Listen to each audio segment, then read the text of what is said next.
तो कहानी की शुरुआत होती है और हमें एक तबाह हो रही दुनिया को दिखाया जाता है। और इसी सीन के साथ हमारा सीन चेंज हो जाता है और हम एक मॉन्स्टर को देखते हैं जो कि एक इंसान के ऊपर अटैक करने के लिए बढ़ गया होता है। वो इंसान भी अपनी जान बचाने के लिए अपने छोटे से चाकू से उस मॉन्स्टर के ऊपर अटैक करता है और बहुत ज़्यादा स्ट्रगल करने के बाद आखिरकार उस मॉन्स्टर को मार ही डालता है। उस मॉन्स्टर को मारने के कारण हमारा बंदा बहुत ही ज़्यादा थक गया होता है और वो अपने आप से कह रहा होता है, आखिरकार मैंने खुद की ताकत से एक मॉन्स्टर को आज मार ही डाला। तभी उसे एक बंदे की आवाज़ आती है और जिस तरफ से ये आवाज़ आती है, जब ये उधर देखता है तो वहाँ पे हमें दिखाया जाता है बहुत सारे हंटर्स मॉन्स्टर के साथ फाइट कर रहे होते हैं। और उन्हीं सारे हंटर्स में से एक हंटर हमारे बंदे से कहता है, आखिरकार तुम यहाँ पे क्या कर रहे हो? क्या हमने तुम्हें यहाँ पे इसलिए बुलाया कि तुम बेवकूफ़ों की तरह वहाँ पे खड़े रहो? तुम्हारा काम है मॉन्स्टर के ड्रॉप को कलेक्ट करना। क्या तुम्हें यहाँ पे एक भी मॉन्स्टर दिखाई नहीं दे रहा है? उस हंटर की बातें सुनने के बाद हमारा बंदा उसे माफ़ी मांगने लगता है। वो कहता है, अच्छा मैं अभी कर रहा हूँ। और वो हंटर्स वहाँ से जाते हुए हमारे बंदे को गाली देते हुए कहते हैं, आखिरकार ऐसे बंदे इस दुनिया में जिंदा ही क्यों हैं? इन हंटर्स की ऐसी बातें सुनने के बाद हमारा बंदा कहता है, ये सारी दुनिया तब से चेंज हो गई जब से हमारी दुनिया में एबिस नजर आने लगे।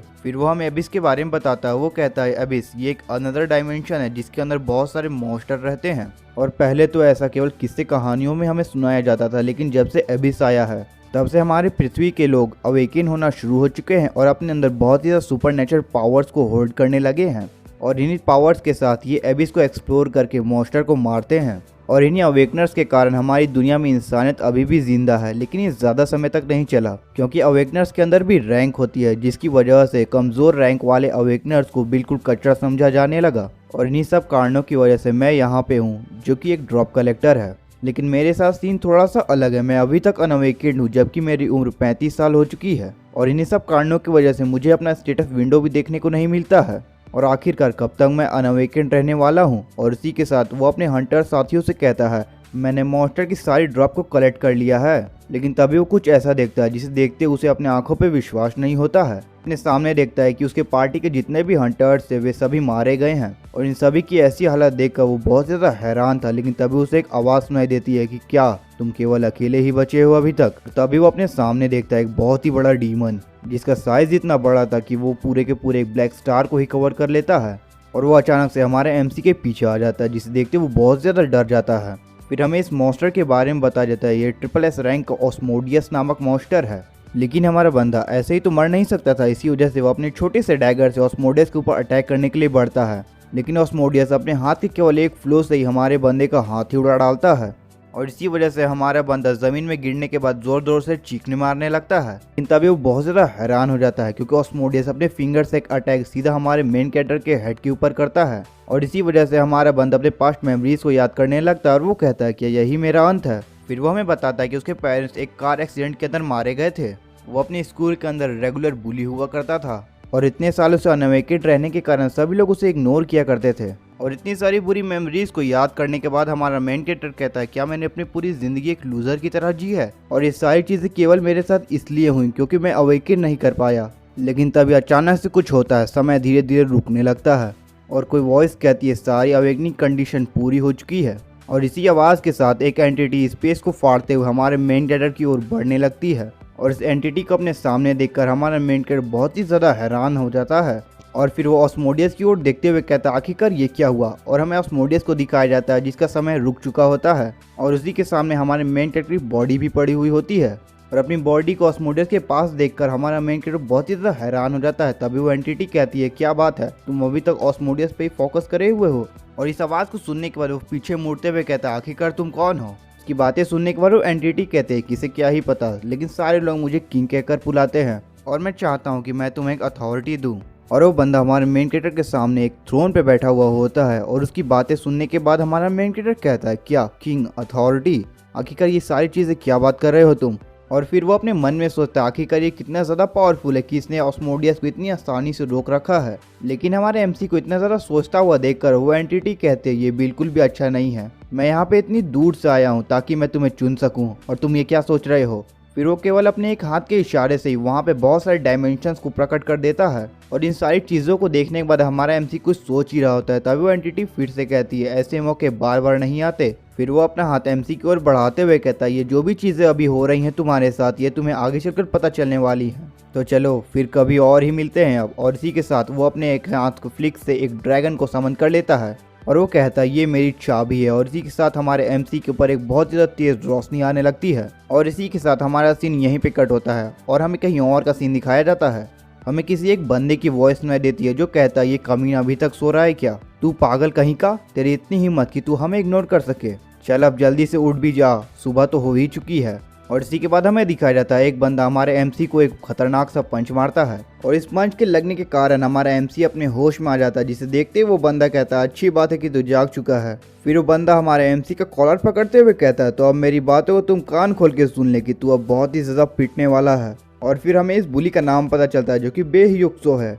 फिर हमारा मेन कैरेक्टर याद करते हुए कहता है ये बुली तो मेरे हाई स्कूल के अंदर था, आखिरकार ये यहाँ पे क्या कर रहा है। लेकिन हम उस बुली को देखते हैं जो हमारे मेन कैरेक्टर से कहता है तेह्यून, और यहाँ पे हमें पता चलता है कि हमारे मेन कैरेक्टर का नाम तेह्यून है। और फिर वो तेह्यून को मारते हुए कहते हैं तू हमारे बातों का आंसर क्यों नहीं कर रहा है। लेकिन हमारा मेन कैरेक्टर सोचते हुए कहता है मैं तो अभी इसके अंदर था। लेकिन तभी उसे याद आता अथॉरिटी, और ये याद करते उसकी आंखें बहुत ही ज्यादा बड़ी हो जाती हैं। फिर वो अपने साइड में देखता है तो हमें दिखाया जाता है कि वहाँ पे एक स्टेटस विंडो है जिसके ऊपर नाम लिखा है किम तेह्यून, उम्र 19। और स्टेटस विंडो को देखने के बाद वो कहता है ये सारी चीजें तो 16 साल पहले हो जानी चाहिए थी। और इसी के साथ वो बहुत ज्यादा खुश होते हुए कहता है तो इसका मतलब है, और ये सोचते ही वो बहुत ज्यादा जोर जोर से हंसने लगता है, जिसे देख के वो बुली भी बहुत ज्यादा चौंक जाता है। फिर वो हमारे मेन कैरेक्टर को गाली देते हुए कहता है क्या ये कमीना पागल हो चुका है मेरी मार खाने के बाद। लेकिन तभी अचानक से तेह्यून उस बुली के ऊपर एक पंच फायर कर देता है जिसकी वजह से उसका खून निकल आता है उसके मुंह से, और इस पंच के लगने के कारण वो दूर फेंका जाता है, जिसे देखते उसके आसपास के टट्टू भी बहुत ज्यादा चौंक जाते हैं। फिर हमारा तेह्यून बहुत ज्यादा खुश होते हुए कहता है तो इसका मतलब है कि मैं अब अवेकन हो चुका हूँ।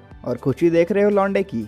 और इसी के बाद वो अपने फेस से खून को पोंछते हुए आगे की ओर देखने लगता है, जहाँ पे हमें दिखाया जाता है जहाँ पर वो दोनों बंदे हमारे एमसी के ऊपर अटैक करने के लिए आगे बढ़ गए होते हैं। लेकिन हमारा एमसी भी बिल्कुल भी कम नहीं था, वो नीचे झुकते हुए एक बंदे के सीधा सर ही फोड़ डालता है। और वो यहीं पर नहीं रुकता, वो उसे एक किक भी मारता है जिसकी वजह से वो दूर फेंका जाता है। फिर वो अपने मन में कहता है 35 साल भले ही मैं अनअवेकेंड रहा, लेकिन मैंने बहुत सारी नॉलेज को इन सालों में गेन किया है, जैसे कि फिजिकल ट्रेनिंग, कैसे लड़ा जाता है, और एबिस के अंदर रहने वाले सारे मॉन्स्टर की जानकारी कि वे कितने ज़्यादा पावरफुल हैं और उन्हें कैसे हराया जाता है। यहाँ तक कि मैंने बहुत सारे कॉम्बैट स्किल तक को मास्टर कर रखा है। और फिर वो दोनों हमारे एमसी के ऊपर अटैक करने के लिए बढ़ गए होंगे, जिसे देखते हमारा एमसी कहता है इसी वजह से मैं इन दोनों से तो हारने वाला नहीं हूँ जिन्होंने अभी तक बेसिक ट्रेनिंग भी नहीं ली है। और इसी के साथ वो दोनों टट्टुओं को वो हरा डालता है कुछ ही देर के अंदर। और उन दोनों को हराने के बाद वो खुश होते हुए कहता है चलो इतनी ज्यादा ट्रेनिंग के बाद कुछ तो फायदा हुआ। लेकिन तभी अचानक से वो पीछे की ओर मुड़ता है और हमें दिखाया जाता है उन दोनों टट्टुओं का लीडर हमारे एमसी से कहता है तेरी इतनी हिम्मत, तू एक अनअवेकेंड होकर मुझ पे हाथ उठाए।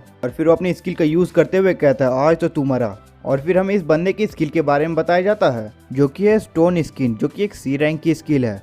इस स्किल की हेल्प से आपको बहुत ही ज़्यादा पावर मिलती है। और इसी बार वो बुली हमारे एमसी के ऊपर अपना एक पंच लॉन्च करता है, लेकिन हमारा एमसी नीचे झुक के डॉज कर लेता है और वो इसी तरह से केवल डॉज ही कर रहा होता है उसके पंचेस को। लेकिन तभी वो बुली पूरी तरह से गुस्सा हो जाता है और वो उसके ऊपर एक छलांग मार देता है। और जैसे ही वो बुली अपना अटैक लैंड करता है वहाँ पे एक बहुत ही बड़ा ब्लास्ट होता है। लेकिन हम देखते हैं हमारे एमसी को तो कुछ भी नहीं हुआ होता है, वो पीछे से आके उस बुली के ऊपर अटैक करता है, लेकिन वो बुली उसे नोटिस कर लेता है और उन दोनों का पंचेस एक दूसरे से टकराता है। लेकिन इस टक्कर के कारण हमारे एमसी का ही हाथ घायल हो जाता है और वो बुली हमारे एमसी का हाथ को साइड करते हुए कहता है तुम क्या कर रहे हो। और वो हमारे एमसी को घुमाकर एक बहुत ज़्यादा पावरफुल पंच मारता है जिस वजह से वो दूर उड़ जाता है और सीधा एक बिल्डिंग के अंदर घुस जाता है, जिस वजह से वो बहुत ही ज़्यादा घायल हो चुका है।